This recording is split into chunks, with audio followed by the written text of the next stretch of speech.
संकट में सीता की सीट छलका दर्द। जी हां, भारतीय जनता पार्टी ने सीता सोरेन को जामताड़ा विधानसभा से चुनाव लड़ाने का निर्णय लिया है। ऐसे में कई सवाल उठ रहे हैं कि क्या सीता सोरेन जामताड़ा सीट पर जीत हासिल कर पाएगी। तो चलिए इस खबर पर आपको विस्तार से बतलाते हैं कि आखिरकार चल क्या रहा है। दरअसल बात ऐसी है कि जामताड़ा विधानसभा क्षेत्र में एक ही परिवार का वर्चस्व रहा है और वह है फुरकान अंसारी के परिवार का। 1980 के दशक से लगातार जो फुरकान अंसारी है वहां से चुनाव जीतते आए थे, लेकिन जब झारखंड अलग राज्य बना तब अगर हम जामताड़ा विधानसभा क्षेत्र के इतिहास को देखें तो 2005 में भारतीय जनता पार्टी, 2009 में झारखंड मुक्ति मोर्चा, 2014 में कांग्रेस, 2019 पे कांग्रेस, तो फिर 2024 में क्या? यानी कि सीता सोरेन के सामने जामताड़ा का परिवार यानी कि इरफान अंसारी सामने खड़े हैं। ऐसे में क्या सीता सोरेन के लिए इतना आसान होगा जामताड़ा सीट को जीतना?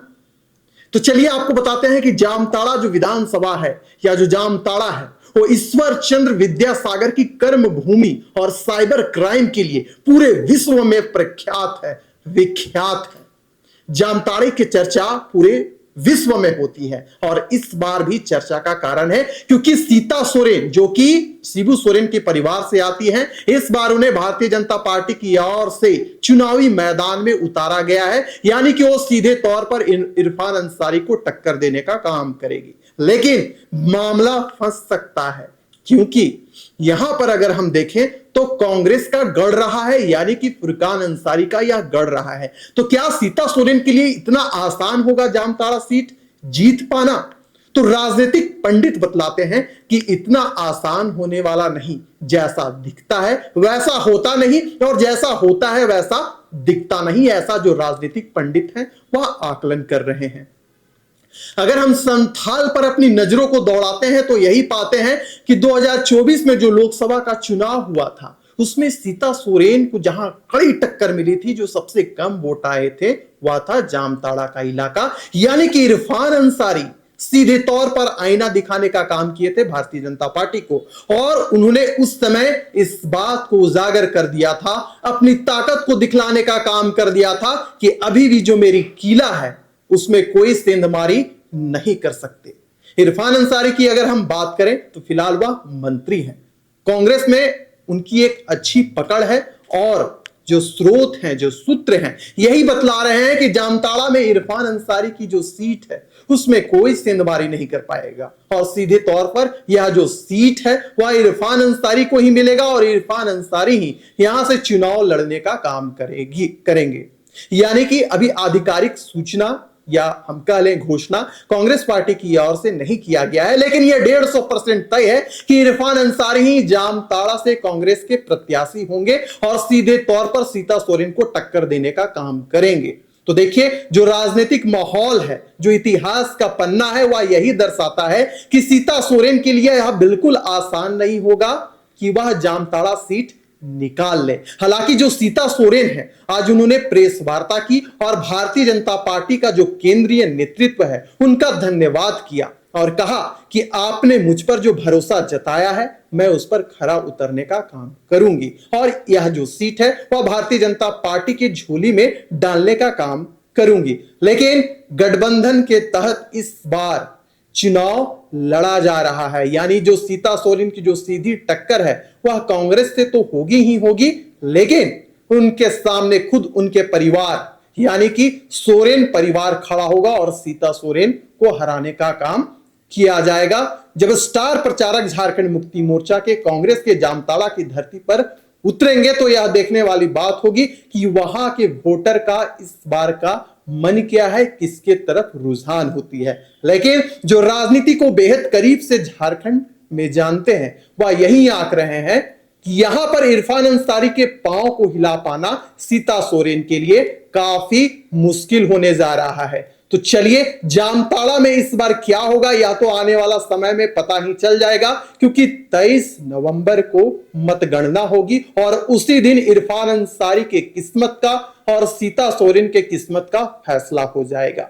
लेकिन देखिए, सीता सोरेन झारखंड मुक्ति मोर्चा में थी और भारतीय जनता पार्टी में उन्हें लाया गया था, लोकसभा चुनाव लड़ाया गया था, विधानसभा में टिकट मिल चुकी है। ऐसे में एक और सवाल मेरे मन में दौड़ रहा है और वह सवाल यह है कि क्या भारतीय जनता पार्टी की जो कोर कैडर है वह सीता सोरेन का समर्थन करेंगे? क्योंकि हमने देखा था कि लोकसभा चुनाव में खुद सीता सोरेन ने यह आरोप लगाया था कि भारतीय जनता पार्टी का जो कोर कैडर है, जो कार्यकर्ता है, उन्होंने लोकसभा चुनाव में उनकी मदद नहीं की थी। यानी क्या विधानसभा चुनाव में भारतीय जनता पार्टी का जो कोर कैडर है वो सीता सोरेन को मदद करेगा? इसमें भी बहुत बड़ा एक सवाल छिपा हुआ है, क्योंकि भारतीय जनता पार्टी में जिस प्रकार की राजनीति चल रही है अंदर खाने, उससे तो यही देखने में प्रतीत हो रहा है कि जो राह वह बिल्कुल आसान नहीं होने वाली है। ऐसे में सीता सोरेन जो कई विषय हैं वो लाख उठा ले, लेकिन इसका जो फायदा है